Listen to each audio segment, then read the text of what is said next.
My name is Claire, and for 7 years I paid rent on time to live in my parents' apartment, never late, never asking for help.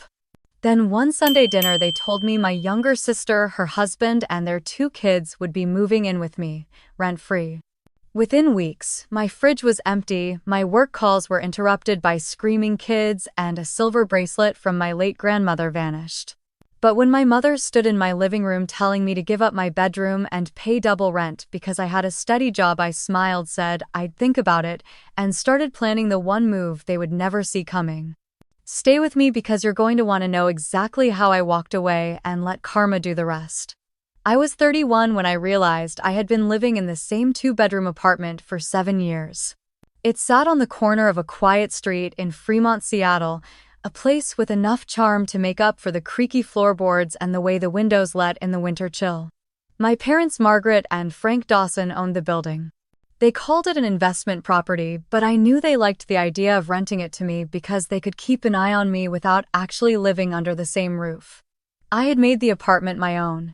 I painted the walls soft sage green, replaced the outdated cabinet knobs with brushed brass, and hunted for thrift store rugs that made the living room feel warm in the endless Seattle rain.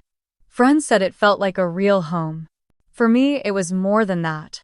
It was proof that I could live independently, manage my bills, and still have money left to put into my down payment fund. My job at Hunter & Vale Marketing Agency kept me busy but gave me a sense of purpose. I loved the buzz of the creative meetings, the challenge of turning a client's vague idea into a campaign that could actually work. I wasn't at the top of the ladder yet, but I was climbing. My manager Paula often said she could see me leading my own team someday. That mattered to me. It meant I wasn't just coasting through my 30s. Family, on the other hand, was more complicated. We were never the kind to have long phone calls or exchange heartfelt holiday letters. Still, things between us were manageable. We saw each other for birthdays, maybe a barbecue in the summer. The peace held as long as we stayed on the surface of things. I knew part of that distance came from the way my parents treated my younger sister Lily. She was 4 years younger and had been the center of attention for as long as I could remember. She got the first car, the bigger bedroom, the last slice of cake. It wasn't just childhood favoritism. Even as adults, they treated her as if she needed protecting while I was expected to manage on my own. I had learned to live with it. I told myself it didn't matter anymore, that I had my own life and they had theirs. Besides, I didn't want to be the kind of person who kept score. I had my apartment, my career, and a few close friends I could rely on. That was enough for me. On weekday mornings, I had a little routine I loved. I would wake up before my alarm, open the curtains, and watch the street come alive while my coffee brewed. The cafe across the street would flip its sign to open, cyclists zipped past toward the bridge, and the first hints of sunlight would slip between the clouds. My cat Hazel would curl herself around my ankles until I set down her breakfast. It was small, simple, and entirely mine. That Tuesday morning started like any other. I brewed my coffee, sat at the small kitchen table with my laptop, and checked my emails before my first client call. Most of it was routine client updates, a meeting reschedule, a notification from the utility company. Then I saw one from Paula marked urgent. My stomach did a little flip. She wrote that she wanted me to lead the Whitmore apparel rebranding project. It was one of the biggest accounts we had landed that year. I actually had to read the email twice before it sank in. When I called her to confirm, Paula's voice was bright and certain. "You've earned this, Claire. I want you to own it from start to finish." I thanked her probably more than once, and when we hung up, I sat there for a long moment, grinning like a fool. This was the kind of project that could open doors. The kind that would go on my resume in bold print. I imagined the strategy sessions, the late nights tweaking campaign copy, the thrill of watching our work roll out on billboards and social media. I decided to celebrate that night. After work, I stopped by the market, picked up fresh pasta, a bottle of red wine, and a small bouquet of tulips for the dining table. When I got home, the air smelled faintly of rain and cedar from the building's old beams. I lit a candle, poured myself a glass, and set my phone on silent. As I ate, I thought about how far I had come since my early 20s when I was juggling 2 part-time jobs just to keep a roof over my head. I had built a life that felt stable, one that no one could take away from me. The rent was fair, the location was perfect, and my savings account was growing. For once, the future looked like something I could plan for instead of something that might collapse under me. Later, I curled up on the couch with Hazel purring against my side. I scrolled through design ideas for the Whitmore campaign, already feeling the thrill of possibility. The rain tapped against the window in a soft, steady rhythm. I felt content, even lucky. I didn't know then that everything I had worked to build, the stability, the independence, the hard-won peace, was about to be tested in a way I couldn't have imagined. That night, as the tulips opened slightly in the warm air and the candle burned low, I let myself believe that maybe, just maybe, the hardest parts of my life were behind me. I had no idea the storm that was already gathering on the horizon. Sunday dinners at my parents' house had always been a strange mix of comfort and tension. That evening, the air smelled of roast chicken and rosemary, the kind of meal my mother liked to serve when she wanted everyone at the table. I pulled into their driveway just before 6, the early spring light still clinging to the edges of the day, and I saw Lily's SUV parked across the street. For a moment, I wondered if she had come for dinner too, but the house felt quiet when I walked in. My mom, Margaret, greeted me with her usual quick hug before returning to the kitchen. My dad, Frank, was in his armchair reading the paper. I helped set the table, slipping into the familiar routine. We made small talk over salad, the kind that skims the surface and avoids anything real. Halfway through the main course, my mom set down her fork and looked directly at me. "You know, your sister and Evan have been having a rough time, right?" I paused with my glass of water halfway to my lips. I didn't know. She explained that Evan's contracting business had lost 2 major clients, and they were behind on their rent. Their landlord had given them notice, and they needed to be out by the end of the month. I listened, waiting for the part where she told me they had found a small rental or a short-term sublet. Instead, she smiled faintly and said it would only be for a few months, and I had a spare room. I set my glass down slowly. I asked if they had looked into other options, maybe something more affordable on the outskirts of town, or if they could stay with Evan's parents in Tacoma. My mom waved her hand as if I had misunderstood. "They need somewhere stable, Claire, somewhere, family. You have the space, and it's not like you have anyone living with you." Across the table, my dad avoided my eyes, busying himself with cutting his chicken into tiny, deliberate bites. I felt a slow heat rising in my chest. This wasn't a request. It was being presented as a decision already made. My mind flicked back through years of similar moments. When Lily needed a car for her senior year, my parents gave her mine and told me I could take the bus until I saved up.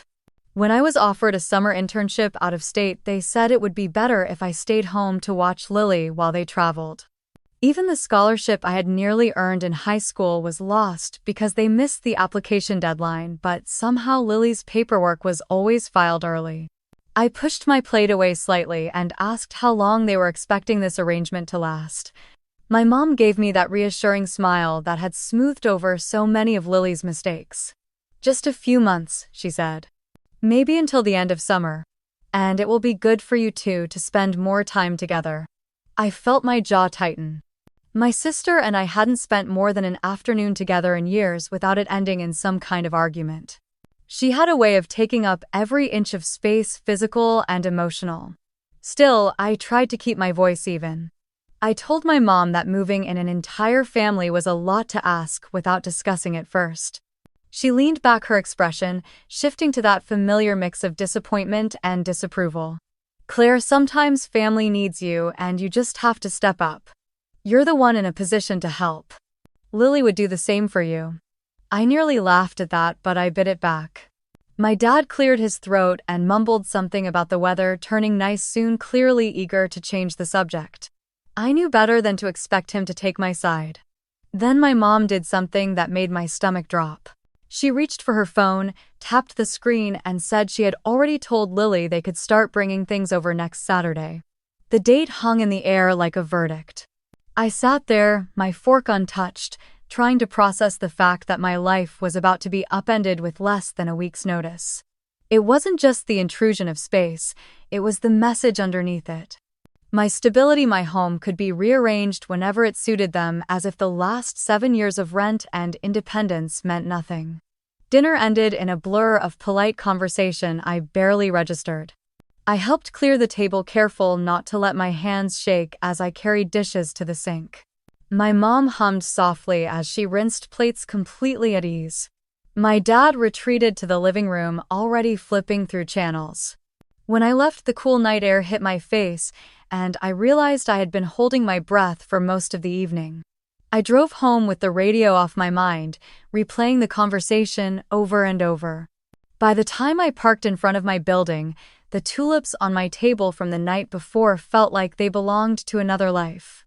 Inside, Hazel twined around my legs, purring, unaware of the storm heading our way. I poured a glass of water and stood in the kitchen, staring at the green walls I had painted myself. In less than a week, the quiet I had built here would be gone, replaced by the noise and chaos of Lily's family. I told myself I would think it over, that maybe there was a way to make it work for a short time. But deep down, I already knew this wasn't going to be a temporary inconvenience. It was the beginning of something much bigger, and I had no idea how far it would go. The following Saturday started gray and drizzly, the kind of Seattle morning that usually made me want to stay in bed with a book. Instead, I was up early, clearing a path through the living room and making space in the hall closet. I told myself it would go more smoothly if everything was organized before they arrived. By 9, I heard the rumble of a large SUV pulling up outside, followed by the slam of car doors and the high-pitched voices of children. When I opened the door, Lily was already halfway up the walkway, balancing a designer tote on one arm and gesturing toward the curb, where Evan was unloading a flat-screen television the size of my kitchen table. Behind him, 2 movers were stacking boxes onto a dolly. I forced a polite smile and stepped back to let them in. The first box through the door was labeled Lacey Shows in bold black marker, followed by 1 marked handbags and then a bin full of throw pillows. I glanced at the growing pile, wondering when the essentials were going to appear. Within minutes, the apartment was crowded. Ethan, 9, darted past me holding a video game console. Sophie trailed behind with a stuffed unicorn almost as big as she was. The movers carried in more boxes, each one heavier than the last. I spotted at least 3 labeled toys, another marked winter coats, even though it was April, and a garment rack draped with dresses still in dry cleaning bags. When the television was set against the wall, I cleared my throat.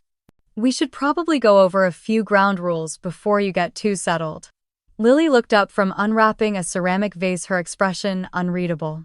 I explained that the fridge would be divided so everyone had their own space, that utilities had gone up lately, so I would need $200 a month from them for electricity and water, and that I worked from home 3 days a week, so quiet during my work hours was important. Lily's mouth curved into a small, tight smile. Of course, that makes sense. Evan nodded quickly, avoiding eye contact. I could tell he had no intention of arguing, at least not in front of me. By late afternoon, the apartment no longer looked like mine.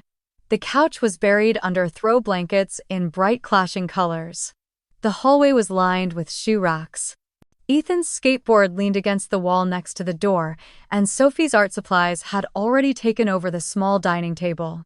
I tried to remind myself it was temporary, that I could handle a little chaos for a few months. After all, I had survived worse. That evening, after the kids had dinner and Lily was busy arranging candles on the mantel, I retreated to my bedroom with a cup of tea.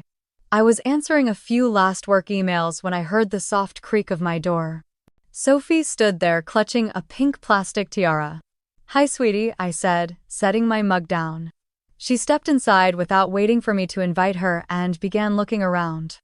Her eyes landed on the photo frame on my nightstand, a picture of me and my college friends taken on a road trip to the Oregon coast. Before I could say anything, she picked it up.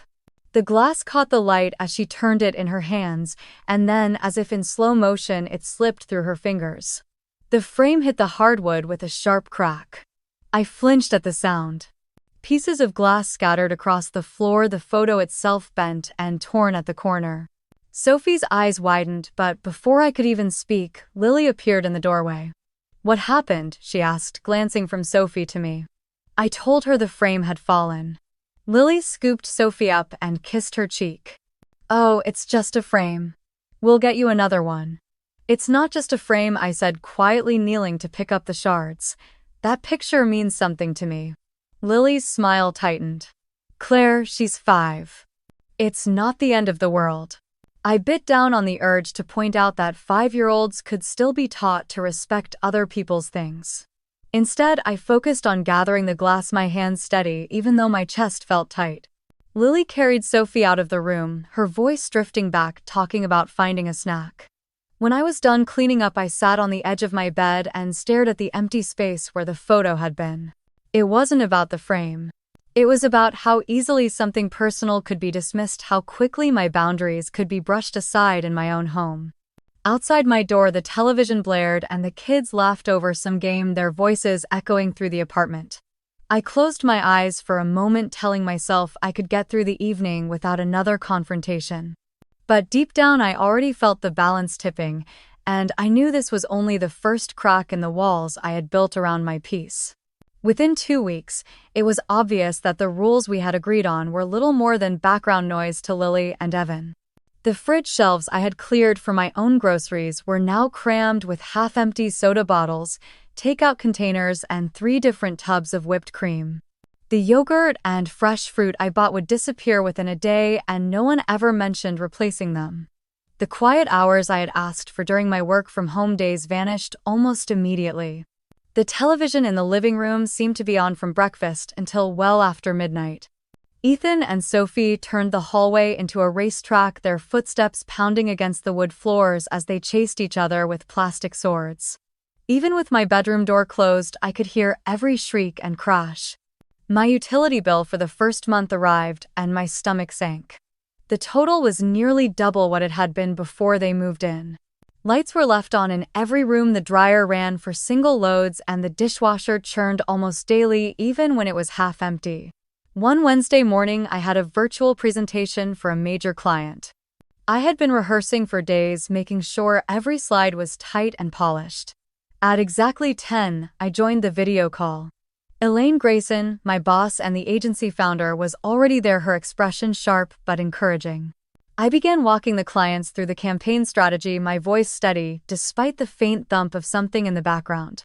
Halfway through explaining the ad placement schedule, Ethan's voice exploded from the living room. Mom, where's my blue hoodie?"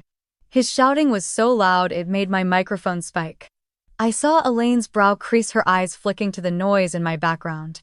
I scrambled to mute myself, my pulse hammering in my ears. I could still hear Ethan yelling, followed by Lily's muffled response, and the sound of a door slamming.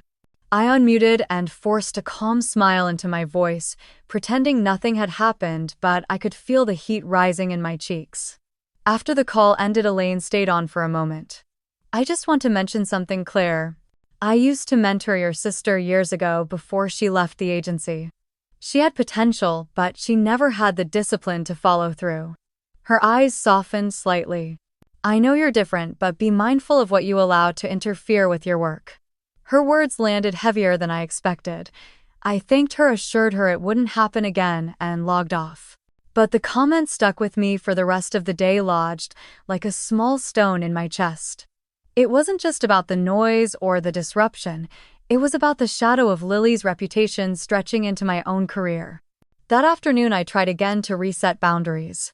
I found Lily in the kitchen scrolling through her phone while a pot of pasta boiled over on the stove.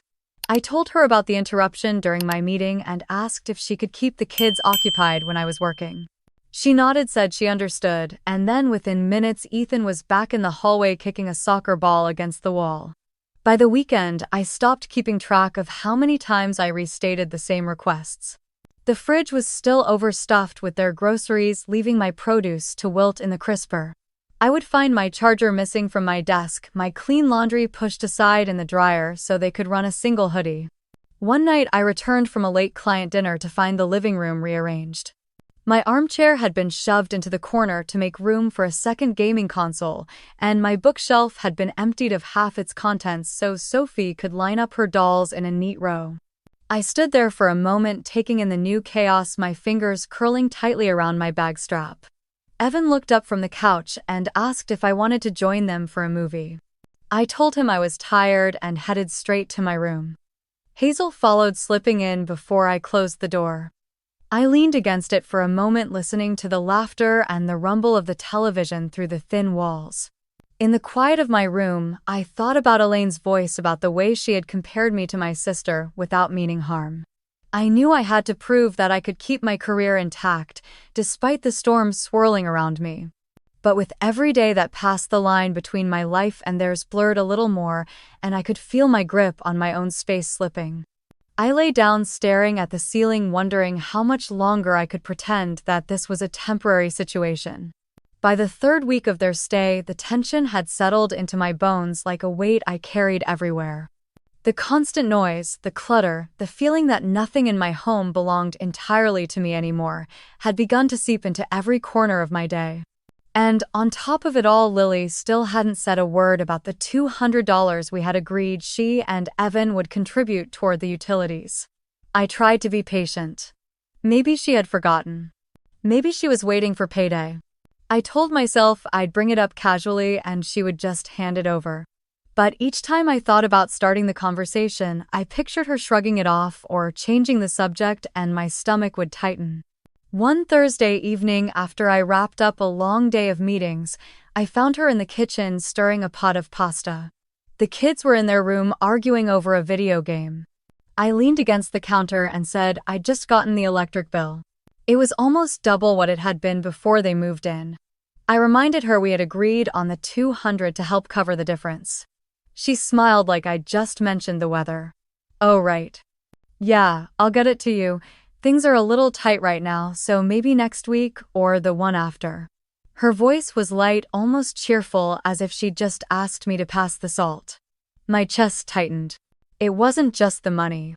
It was the way she made it sound like I was asking for something unreasonable when all I'd done was hold her to the agreement we made before they moved in. The next morning my phone rang as I was clearing emails. Mom's name flashed on the screen. I answered, expecting a quick hello, but her tone was warm in that careful way she used when she was about to ask me to bend. She said Lily was having a hard time and that maybe I could ease up about the utilities for now.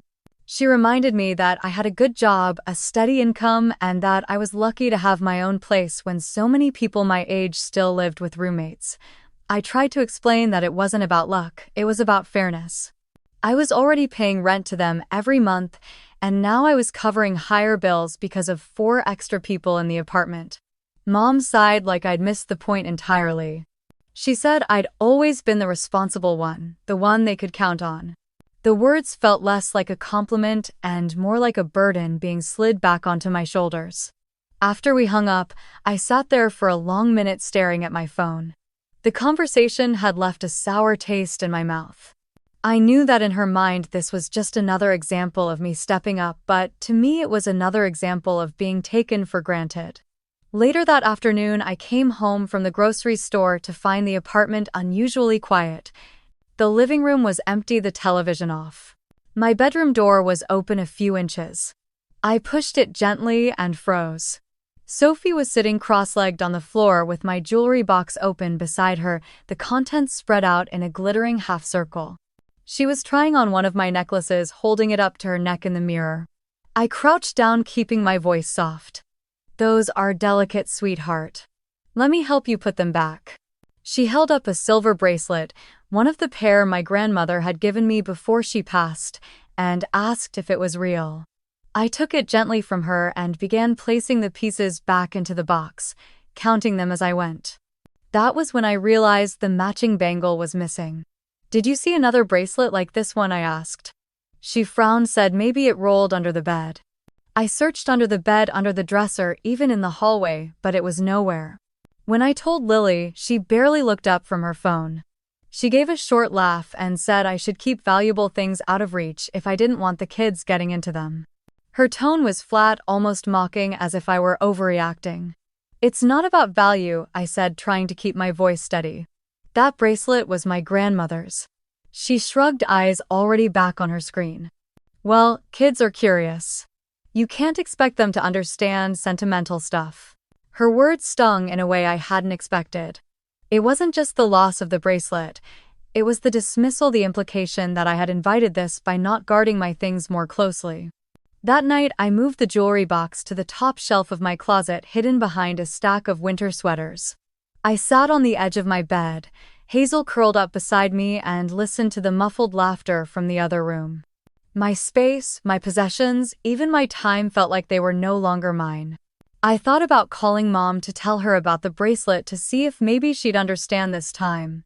But I could already hear her voice in my head urging me not to make a big deal out of it, reminding me Lily was under stress.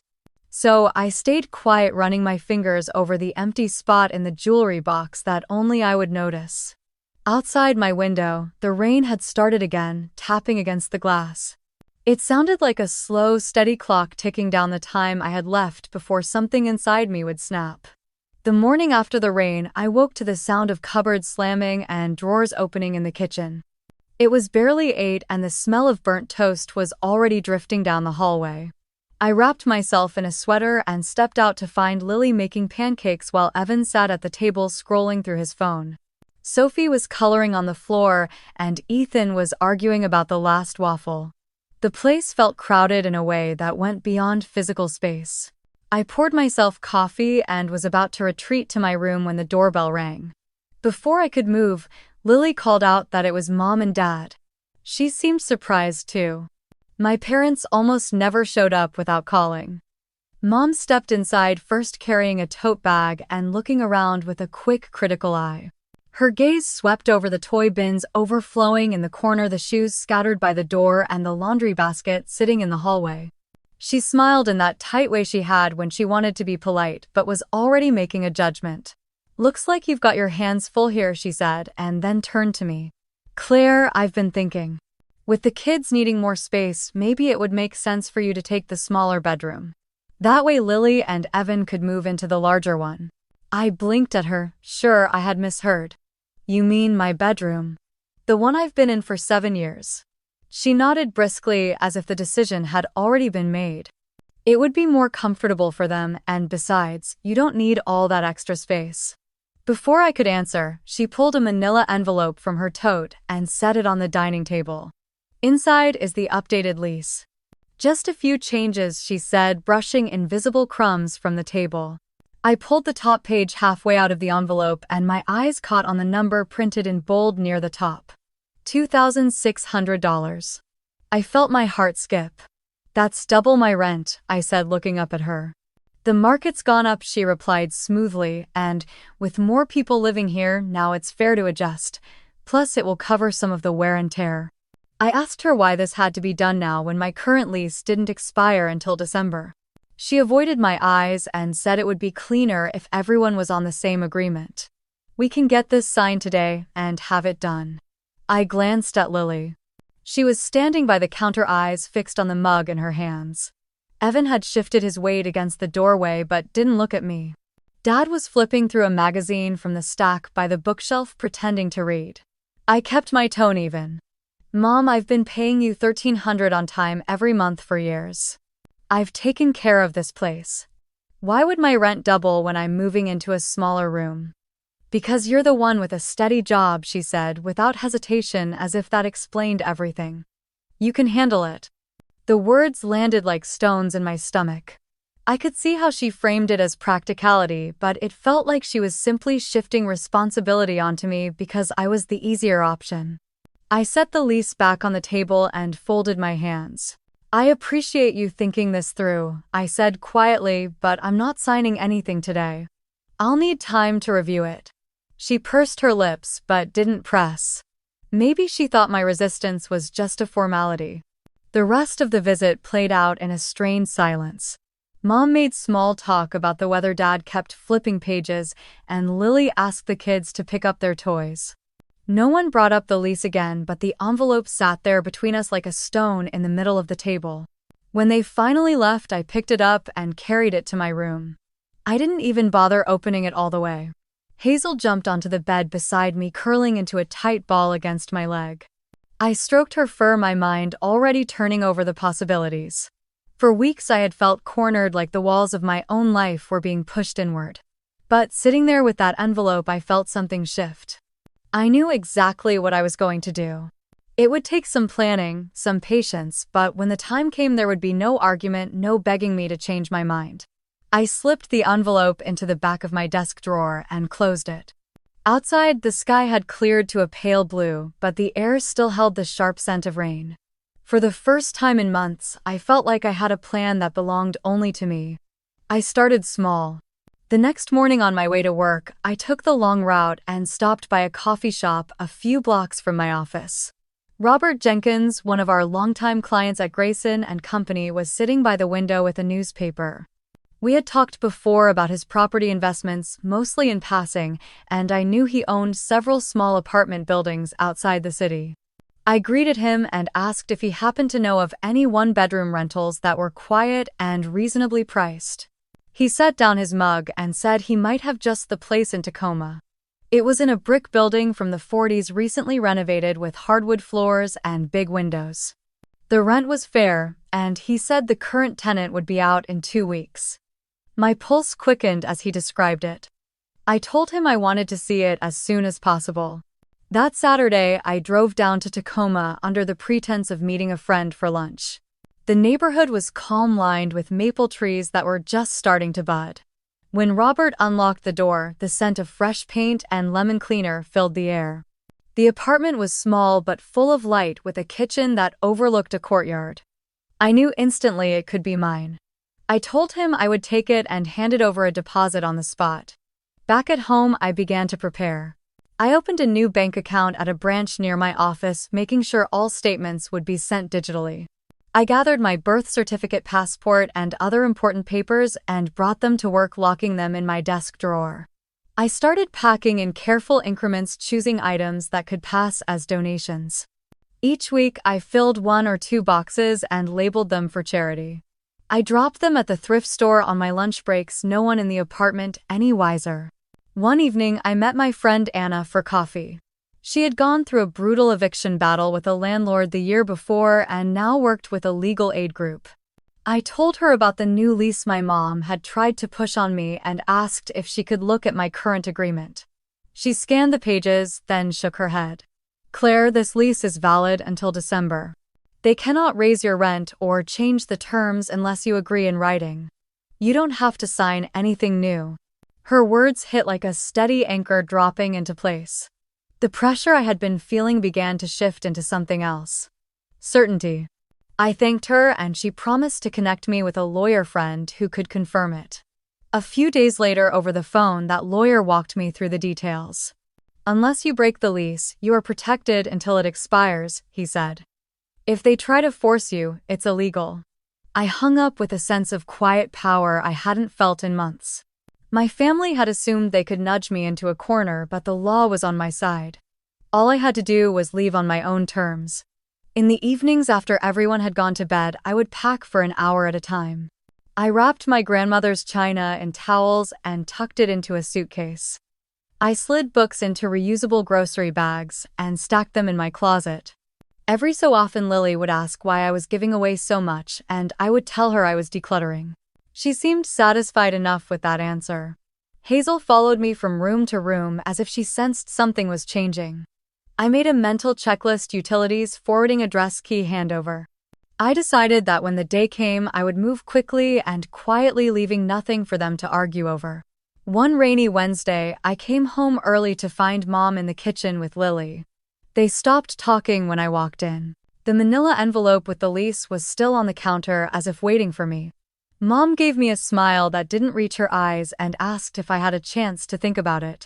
I said I was still considering, keeping my tone even. She reminded me that time was running short, that Lily and Evan needed stability. I nodded but didn't commit. The less I said, the easier it was to keep my plan hidden. That night, in the quiet of my room, I slid another box under the bed. My move-out date was set in my head, circled in my mind like a red mark on a calendar no one else could see. Every day between now and then was just a step closer to the door. The morning I had chosen came with a thin mist over the parking lot and the sound of distant gulls. I opened my eyes before the alarm went off, my mind already clear and steady. Hazel stretched along the foot of the bed, sensing my energy and watching me closely. I dressed in jeans and a sweatshirt, clothes I could move in, and tied my hair back. My overnight bag sat ready by the door, packed with toiletries and a change of clothes in case the day took longer than I planned. The rest would go into boxes and bins, each one part of the life I was taking with me. At 8 on the dot, Tara's old hatchback rolled into the lot, the muffler giving a low rattle.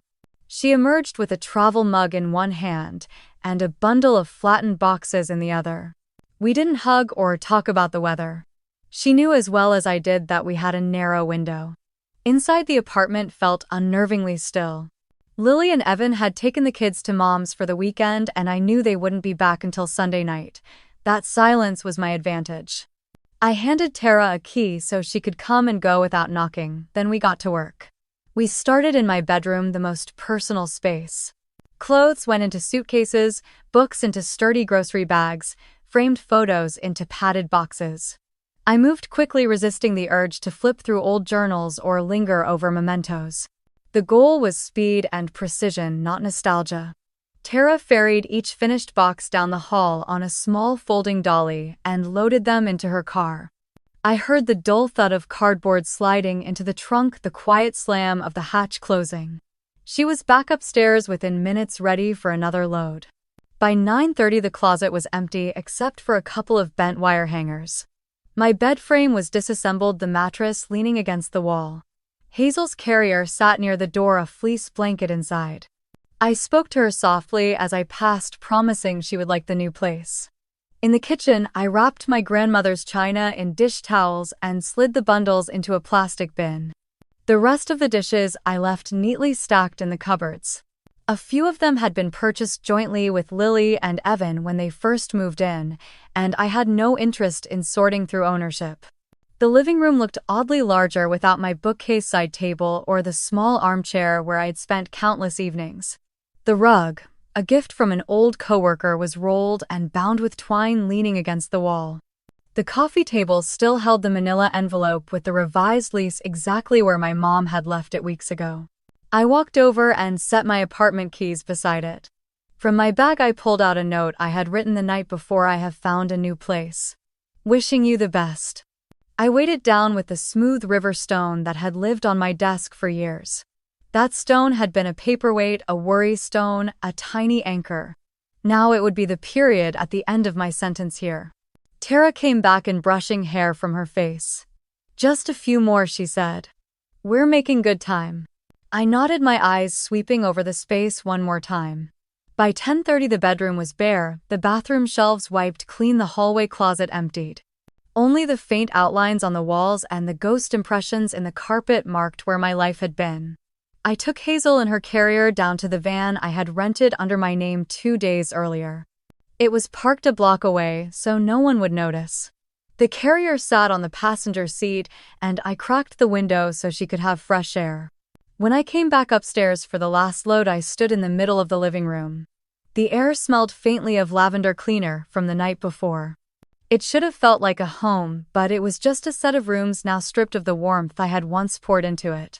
Tara handed me the final box, a mix of odds and ends that hadn't fit anywhere else, a throw blanket, a couple of candles, a framed print of the Seattle skyline. I balanced it against my hip, took one last look around, and walked to the door. In the hallway, the light from the narrow windows fell across the carpet in pale gold stripes. I pulled the door shut behind me, the latch clicking with a small finality. We made the last trip to the van, loading everything carefully so nothing would shift. Tara followed me in her car, her trunk and backseat full. As I pulled out of the lot, I caught my reflection in the rearview mirror. My shoulders were lower than they had been in months, my jaw unclenched. The street ahead was clear, lined with trees just beginning to bud. I didn't look back at the building. It wasn't mine anymore, and I wasn't its. The first night in my new apartment was quiet in a way that felt almost unnatural. The hum of the refrigerator, the faint traffic outside, the soft purring from Hazel as she curled against my side were the only sounds. My phone sat on the kitchen counter, turned face down, the ringer switched off. By the time morning light came through the blinds, the screen was lit up with missed calls. 10 from Mom, 6 from Dad, 9 from Lily. I brewed coffee before I even touched it. The rich smell filled the kitchen, and I let the steam rise into my face before picking up the phone. I scrolled through the list, the numbers in red stacking one after another, and my stomach gave a slow twist. Most had been within an hour of each other last night. There were also text notifications, but I didn't open them yet.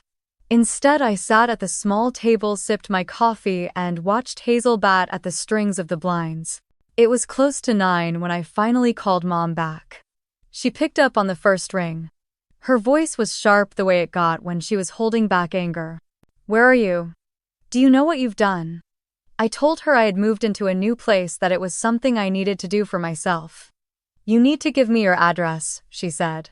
"This isn't acceptable, disappearing like that." I told her no, gently but firmly.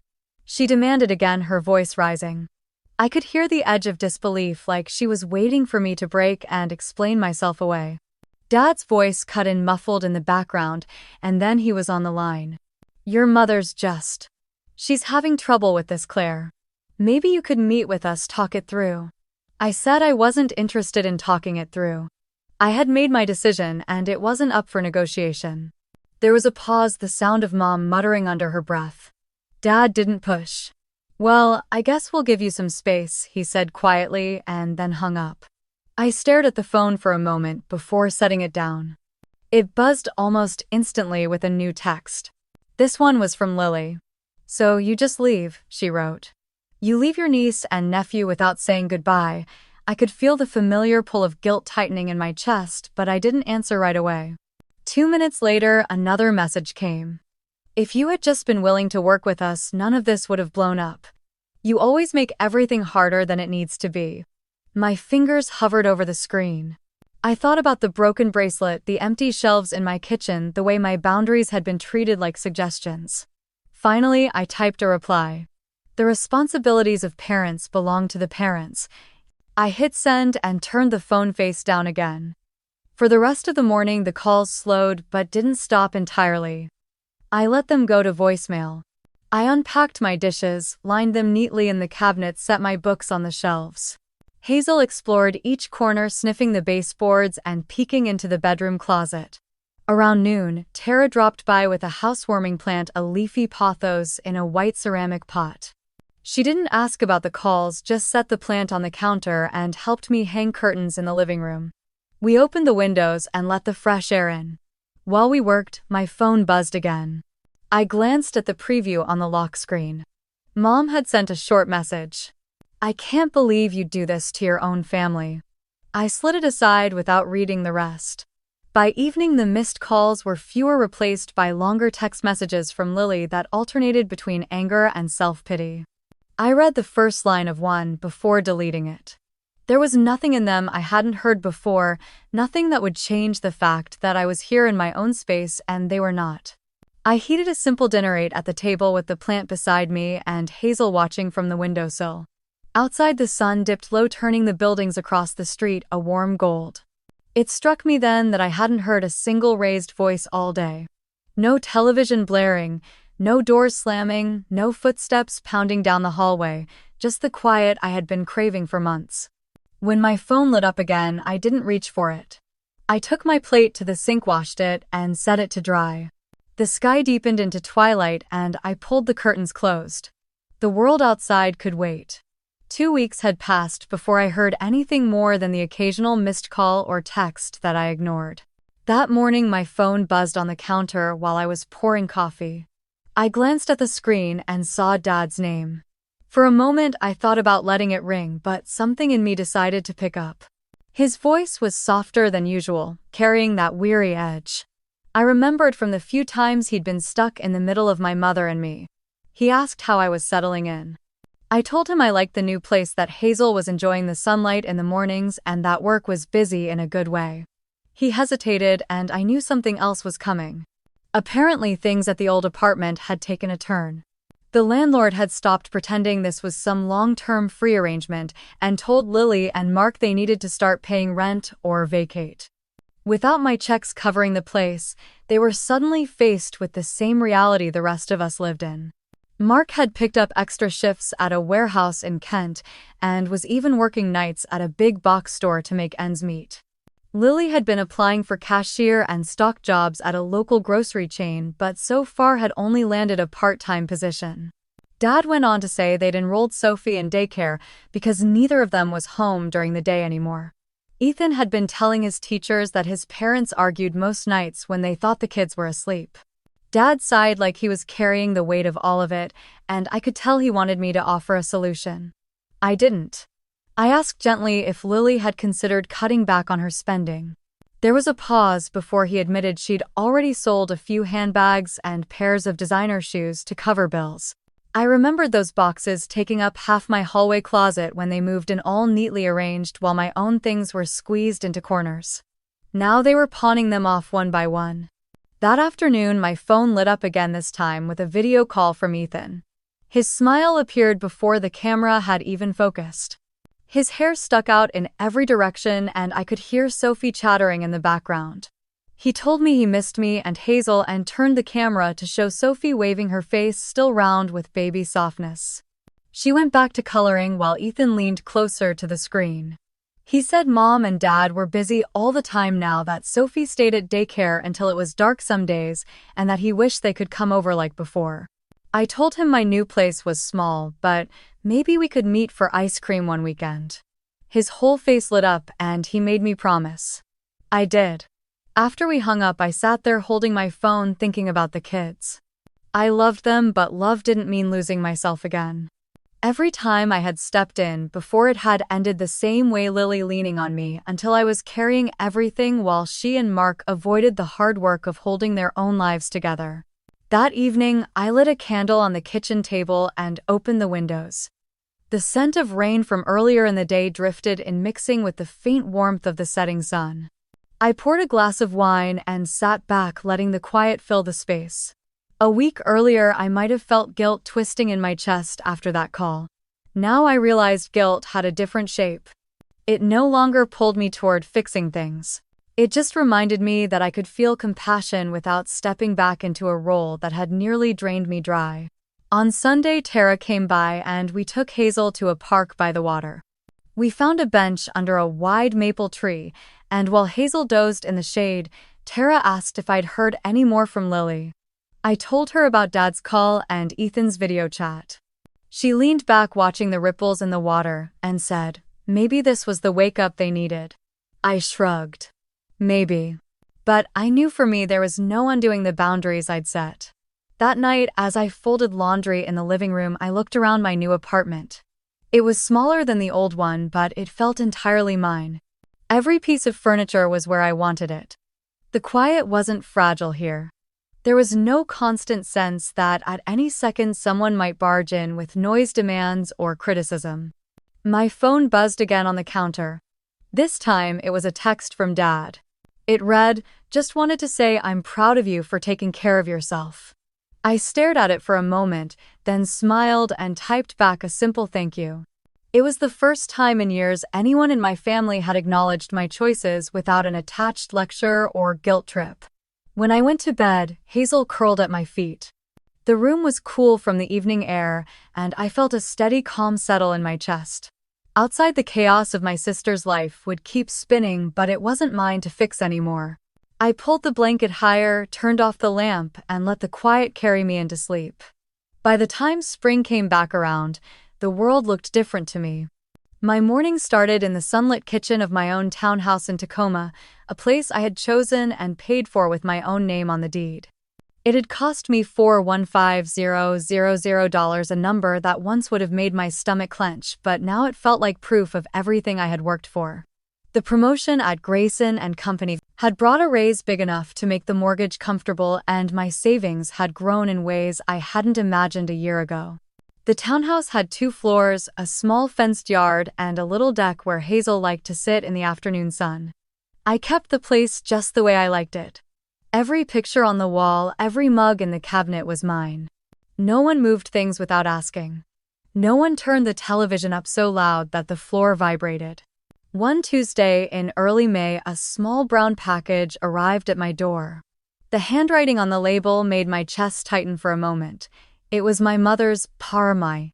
Inside, wrapped in tissue paper, was the silver bracelet I had thought was gone forever.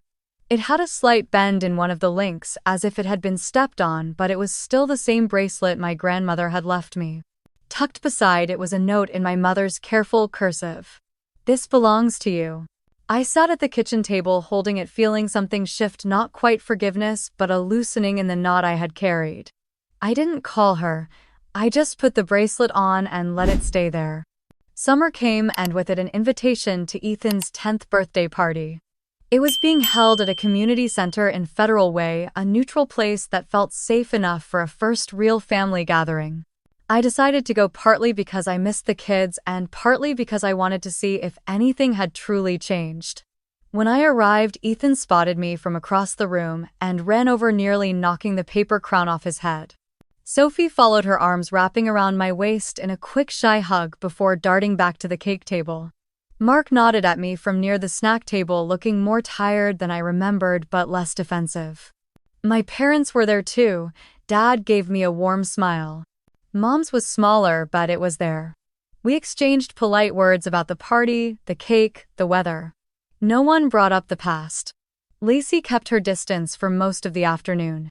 She was wearing jeans and a t-shirt, her hair pulled back, no glittering accessories in sight. She moved between helping Sophie with her plate and chatting with a couple of other moms. After the cake was cut and the kids ran off to the playground, she walked over to where I was standing near the window. For a moment, she looked like she might change her mind and turn away, but she stayed. She glanced down at my wrist at the bracelet, then back up at me. Her voice was quieter than I expected when she said, "You were right." Just those 3 words. I didn't rush to fill the silence. I let them sit between us, heavier than they sounded. I told her I hoped things were getting better for her and the kids. She nodded and said they were managing. She mentioned she was working full-time now at the grocery store and that Mark's hours were steadier. We stood there for another minute, not friends, not quite enemies, just 2 women who had learned the cost of certain choices. Then Sophie came running up, asking her mom for help with her shoes, and Lacey gave me one last look before walking away. On the drive home, I kept thinking about that moment. It wasn't an apology, not exactly. But it was something I never thought I would hear from her. Back at my townhouse, I hung my jacket on the hook by the door and stepped out onto the deck. The late summer air was warm, the skies streaked with pink. Hazel trotted out after me, curling up on the outdoor rug. I rested my arm on the railing, the bracelet catching the fading light. A year ago, I had been standing in a crowded apartment wondering how much of myself I could give away before there was nothing left. Now I was here in a place I built for myself, holding on to my peace like it was the most valuable thing I owned. Inside, my phone buzzed with a new message, but I didn't rush to check it. I stayed on the deck until the sun dipped below the trees, breathing in the quiet that was finally completely mine. I set the phone on the kitchen counter and let the evening cool settle around me. The next morning, I woke with a small list written in my head. Housewarming next Saturday. Keep it simple. Keep it mine. I sent a message to the family chat with clear details. Open house from 2 to 5 in the afternoon. Parking on the street only. No extra boxes or bags. I added a line that felt both practical and like a promise to myself. Please plan to head out by 5 so I can clean up and rest. I hit send and felt the small click of a boundary locking into place. During the week, I picked up groceries in 2 careful trips. A platter of roast chicken, a big green salad, corn on the cob to grill, lemonade, and iced tea in glass dispensers that could sit on the counter and look cheerful. I baked a sheet pan of brownies on Friday night so the house would smell like chocolate when everyone walked in. Saturday morning, I swept the little deck and set out folding chairs. Hazel stalked the edges of the yard like a tiny guard, then decided the sun was warm enough to stretch across the rug by the patio door. At 1:50, my doorbell rang. Dad stood there in a polo shirt and jeans with a bottle of seltzer in one hand and a soft smile on his face. He stepped inside and looked around slowly, taking in the photos on the wall and the light pooling on the hardwood floor. "This suits you," he said, and the relief in his eyes almost undid me. He set the bottle on the counter and asked what he could do. I handed him a stack of paper plates and pointed to the deck. He started arranging them with the careful focus of a man who wanted everything to be easy for once. Mom arrived a few minutes later with a potted fern and a bakery box. She paused at the threshold as if unsure of the rules. I took the plant, thanked her, and placed it on the kitchen island. She wandered through the living room with her hands folded the way she used to move through furniture stores, eyes measuring and weighing. "Nice place," she said at last. I nodded. "It is." Lily and Evan pulled up just after 2. Ethan bounded up the steps, the kind of energy that arrives in a burst and fills a space, and threw his arms around my waist before he remembered himself and stepped back. Sophie followed with a shy smile and a paper bag that crinkled in her hands. Lily carried a simple white gift bag that clinked softly. For a moment we all stood in the entryway like a small weather system, deciding which way to move. I reached for the gift and thanked them, then pointed to a spot on the console table where cards and small packages could sit. No one tried to bring anything else through the door. People found their places easily after that. Dad flipped burgers on the small grill, humming under his breath. Mom arranged the salad as if she owned the dish, then stepped back when I slid the dressing to the other side. Ethan and Sophie took turns feeding Hazel treats and laughing when she pretended not to care. Evan offered to carry a tray outside, and I let him, grateful for the small practical things no one argued over. We ate in the soft shade of the deck. The neighbors' wind chimes clicked gently in the light breeze. Conversations stayed on the surface where they were safest. Work, school, the weather, the new bakery on Pacific Avenue that everyone had an opinion about. Every now and then I felt a knot of old tension try to climb my shoulders, and each time I breathed and let it slide back down. When the plates were mostly empty and the lemonade had settled to half full, Dad stood with his glass in hand. He looked at me, then at everyone else, and cleared his throat. His voice was steady. "To Claire. To your new home and to the life you have built. I am proud of you." He lifted the glass and everyone followed. Even Mom's eyes softened. I felt the words land somewhere I had been guarding for a long time. I let them in. After the toast, Lily joined me in the kitchen while I cut the brownies. For a minute she watched the knife move through the warm squares, then she reached to adjust a stack of napkins and stopped herself. Her voice was careful when she spoke. "The place looks good. You look good." There was nothing complicated in it. I told her I was glad she came. She nodded and said they would need to leave on time because Ethan had a project due Monday. I heard the subtext and I appreciated it. We were learning the language of lines drawn and kept. Mom wandered over with the bakery box and asked if I wanted to put the cookies out now or save them for later. I said now would be perfect. She hesitated, then set them down beside the brownies and stepped back, palms open. It was a small motion, and I saw it for what it was. A tiny surrender to the fact that this was my kitchen, my timeline, my call. On the deck, Ethan tugged at my sleeve and asked if he could see my office. I led him upstairs to the small room with the desk by the window. The campaign boards leaned against the wall, and a corkboard held postcards and scribbles and a photo of Hazel looking insolent. He looked around with the keen interest of a kid who has learned to read a room with adult eyes. He said it looked peaceful. I told him that was the plan. He nodded as if storing the idea peaceful, and I hoped he would remember it when he needed it. Back downstairs, the day folded itself into the shape I had imagined. People ate and talked. The kids chased Hazel down the hall and then apologized when she glared at them.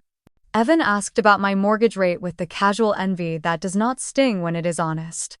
Mom moved carefully through my cupboards, taking only a serving spoon and then putting it exactly back. Dad kept checking the time and then catching my eye and smiling as if to say, "I have got this." At 4:45, I stood and thanked everyone for coming.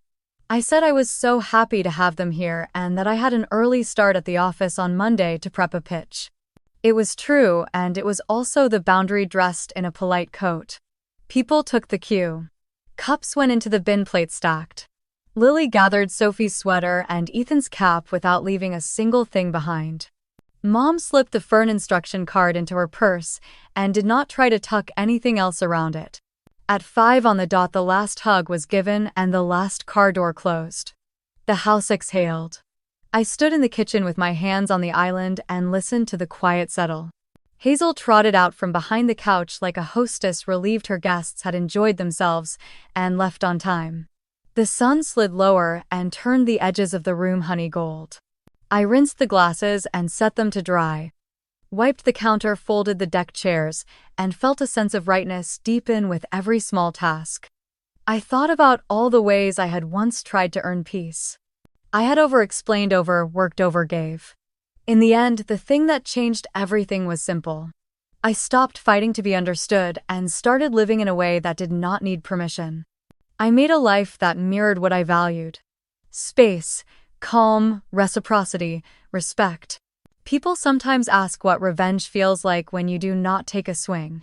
It feels like waking up and realizing you are no longer auditioning for a part in a story that never fit. It feels like setting a table in your own home and inviting people to sit, then walking them to the door with a thank you and a smile when it is time to go. It feels like knowing that your worth was never supposed to be measured by how much you could carry for everyone else. I carried the last bag of recycling to the bin and stood for a moment under the soft evening sky. Somewhere down the block, a dog barked once, then quieted. I went back inside and locked the door. Hazel leapt onto the couch and made a nest in the throw blanket. I sat beside her and rested my wrist on the cushion, the silver bracelet cool against my skin. If any of this sounds like a crossroads you have stood at, I hope you hear this. You do not have to light yourself on fire to keep everyone else warm. You can draw a line and still be kind. You can choose quiet and call it strength. If you have ever had to decide between your own peace and the expectations that press, and tell me how you found your way, share your story in the comments so the rest of us can learn from it. If this resonated with you, tap like so it reaches someone who needs it, and subscribe to stay for more stories about boundaries, resilience, and the kind of wins that do not require applause. Tonight I am closing my door on time, and it feels like the happiest ending I could have written.